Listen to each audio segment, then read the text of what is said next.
வணக்கம் நண்பர்களே, KPM form Theni மாவட்டம் கம்பம். இந்த பதிவில் என்ன பார்க்க போகிறோம்னா ஒரு வேக்சின் பற்றி தான். பொதுவாகவே எல்லாத்துக்குமே தெரியும், கோழிகளுக்கு வந்து வேக்சின் வந்து 7வது நாள், 11வது நாள், 21வது நாள், அடுத்து வந்து பார்த்தீங்கன்னா 58வது நாள் ஆர்டிவிகே இன்னும் போடுவோம்னு எனக்கு தெரியும். இதில் வந்து நம்ம பார்த்தோம்னா அந்த 21வது நாள் நம்ம கோழிக்கு கொடுக்குற ஒரு வேக்சின் தான், லசோட்டான்னு சொல்கிற ஒரு வேக்சின் பற்றி தான் இந்த பதிவில் நம்ம பார்க்க போகிறோம்.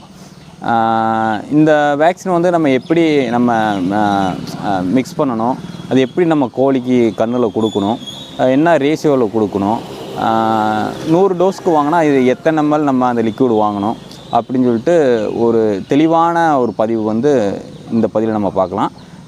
கண்டிப்பாக அந்த வீடியோ முழுசாக பார்த்தீங்கன்னா உங்களுக்கு ஒரு சின்ன சின்ன விஷயம் கூட வந்து கண்டிப்பாக உங்களுக்கு ஒரு பயனுள்ளதாக இருக்கும்.